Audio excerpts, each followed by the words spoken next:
Nothing. Exactly, precisely nothing. Well, that wasn't completely true. A tiny part of him registered that when alive, Jane Doe would have been an easy victim. Simple prey. To a killer's eye, the smallish frame and lack of obvious strength would have been attractive. Short fingernails meant less risk of being scratched. According to the report, Jane Doe stood no more than 5'1", when standing was still possible. A killer's dream victim. You couldn't custom order one better. Man, this sucks, doesn't it? Howie whispered. She was like this little bitty thing, and someone just came along and... Yeah, sucks, Jazz interrupted. Now be quiet. I'm working. No bruises, no cuts or contusions or scrapes. All he could do was a cursory examination, and the report had most of that data already. Autopsies were conducted in a specific sequence. ID the body, photograph it, remove any trace evidence, measure and weigh it, then x-ray it, and examine the outside. That's as far as they'd gotten tonight, with just old Dr. Garvin on call. The real medical examiner would come in the morning to cut her open, then look at tissues under a microscope and prepare the toxicology samples. In the meantime, according to the folder, the cops thought strangulation. Jazz thought that made sense. Strangling was a relatively easy way to kill someone. No weapons needed, just hands. As long as you wore gloves, you wouldn't leave any incriminating evidence. The report said that Jane Doe was a Caucasian female between 18 and 25, no distinguishing tattoos, birthmarks, scars. Jazz scanned quickly, agreeing with the assessment. He took a moment to peel open the eyelids, causing Howie to gag and take a step back. The eyes, light brown, stared out at nothing. It was possible, Jazz knew, for red blood cells in the retinal veins to keep moving hours after death. One of the last gasps of life in an already dead body. But the dead eyes betrayed no movement. So he checked what he'd come here for. What he'd really needed to see with his own eyes. The right hand. He wanted to make certain what he'd seen in the report was accurate. It was. 3 fingers on the right hand were missing. The index finger, the middle finger, and the ring finger. The thumb and pinky were all that remained. That hand would flash hang loose, while the corpse rotted in the ground somewhere. But according to what Jazz had seen in the Harrison field with his own eyes, and Billy's gift by Knox, the cops had recovered only 1 finger, the one he'd seen in the evidence bag. The killer had taken the other 2 with him. According to the woefully thin report, he'd taken the ring and index fingers. Howie cleared his throat. Man, are you sure about this? What if the whole thing was just an accident? Like, what if it was just 2 people out in the field, like, having sex and stuff, and she hits her head, or has a heart attack or something, and the guy is scared, so he runs away? And what? Accidentally cuts off 3 fingers post-mortem? Oops! Oh no, my girlfriend just died. Clumsy me in trying to perform CPR. I chopped off some fingers. Guess I'll take them with me. Oh darn, where did that middle finger go? Howie sniffed an offense. Fine. Maybe an animal came along and... Look at the cleavage plane here. Cleavage? Howie perked up, then immediately winced and shrank back as Jazz grabbed Jane's wrist and held up the mutilated hand. Cleavage plane, Jazz said again, shaking the hand just slightly. The cut. It's smooth. An animal would have gnawed away at it. The wound would be ragged and chewed. But there's more than 1 finger missing. So maybe an animal ate them. No, the killer took them as a trophy. Why the fingers? Your pops never took body parts. Say what you want about him, but projective identification. What? It's when the killer projects his worst characteristics on the victim and then kills for it. So why the fingers? Was he caught touching something he wasn't supposed to? Someone he wasn't supposed to? Is this his way of punishing himself? Put that away, Howie said, and Jazz realized he was still holding the corpse by the wrist. Jazz tucked the hand back into the bag, and Howie visibly relaxed. So, fine. Why does it have to be a serial killer? It could be a one-time thing. Jazz shook his head. No. The fingers. Your average murderer doesn't mutilate a body like that, and he especially doesn't take trophies. But it's more than that. It's that he left one behind. He left the middle one behind. Are you serious? Yeah. He literally gave the cops the finger. He's saying, come and get me. Catch me if you can. That's a serial killer. For a moment, there was nothing but silence in the freezer, as Jazz stared at the body and Howie stared at Jazz. Jazz gazed down at the eyes, at the lips pressed together in a pale pink line. When people saw dead bodies like this, they said it looked like the person was sleeping. Jazz thought that was crazy. He'd never seen a dead body that looked like it was sleeping. He'd never seen a dead body that didn't look like exactly what it was. A corpse. A husk. A thing. Wrapped my hands around her throat, Billy whispered in Jazz's mind.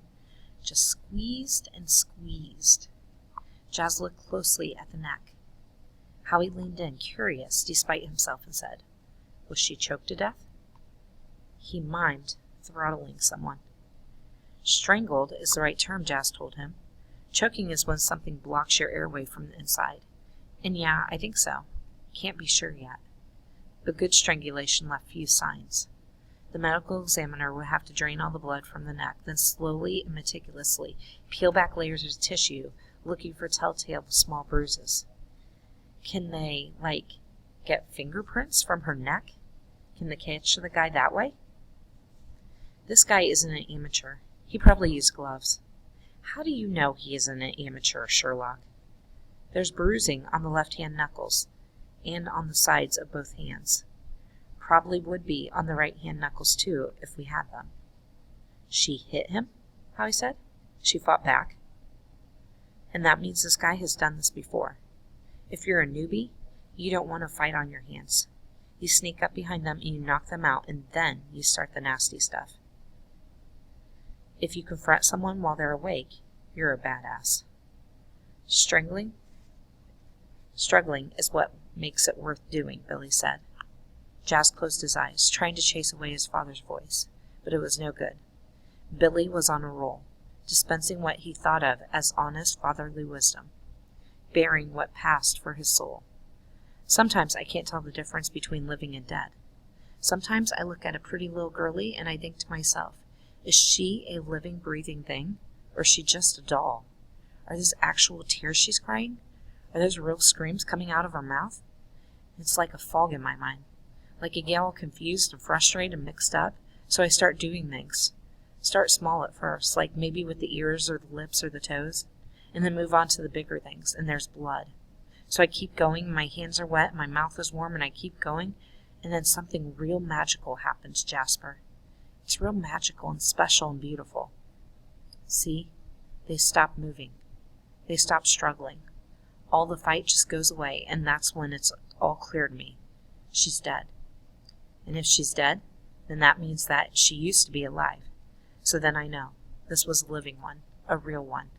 And I feel good after that, because I figured it out. Jazz realized that his own gloved hands, this guy isn't an amateur, he probably used gloves, had come to rest on either side of the neck. With just the right movement, he could have that neck in his hands. This guy isn't an amateur, and he could feel the muscles and the windpipe and this guy. He jerked away and grabbed the steel lip of the stretcher to steady himself. You were right, he told Howie. I was? Yeah. Score for me. Beauty. But what was I right about? She's a she, not an it. She's always been a she. Yeah, no kidding. Don't ever let me call her an it again, Jazz told him. Actually, don't ever let me call anyone an it, okay? Jazz finished his examination of the body while Howie crept into the nearby funeral home business office to make a photocopy of the anemic preliminary report. There was nothing substantial in the file, but Jazz figured it couldn't hurt to have a copy. Besides, he didn't want Howie around when he rolled the body. The human body holds about 10 pints of blood when everything is going right, and Jane still had enough of hers when she died to cause dark purplish areas, almost like bruises, when the blood pooled post-mortem. Jane had been found on her back, but there was evidence of blood pooling on her front and side, giving the flesh of her lower abdomen and left hip an almost mottled appearance. Jas reached into the bag, slipping his hands under her, one near the shoulders, the other near her buttocks. He paused for a moment. It was so strange. He was touching a woman's ass. It was wrong on so many levels. People matter, he whispered to himself. People matter. People are real. Remember Bobby Joe Long. His personal mantra, whispered every morning, a reminder, his own magic spell, casting a shield against his own evil. It was tough to Turner, as her body was still going into rigor mortis. Rigor usually started about 2 hours after death. It started in the face and hands, the small muscles, and spread to the entire body over about 12 hours.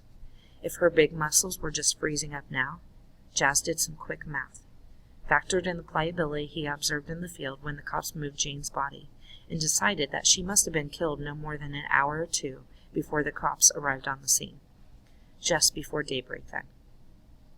He turned her onto her left side. Her back was pale. If she'd been killed in the field and left there on her back, all the blood in her body would have settled in her back and buttocks, making them purple and slightly swollen. But the blood had pooled elsewhere in her body. That meant she'd been killed somewhere else and then transported, her blood sloshing around in her dead body like the grains in a piece of sand art every time she was moved. So the killer killed her, then moved her, then called the cops right away. Yeah, definitely not a newbie. The killer was a badass. Talk about supreme confidence. Jas couldn't help it. He sort of admired the guy. People matter. People are real. People are matter. The spot in the field where Jane had been dumped wasn't just the sort of place she stumbled upon while carrying a corpse around. The killer must have scoped it out in advance. Did it have some significance to him? And why that particular spot? Moving a body was risky, but also necessary.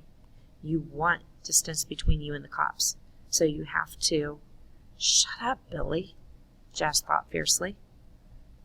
Uh-oh, Howie said from behind him, his voice panicked. Jas? Jas turned and saw that Howie's face was covered in blood.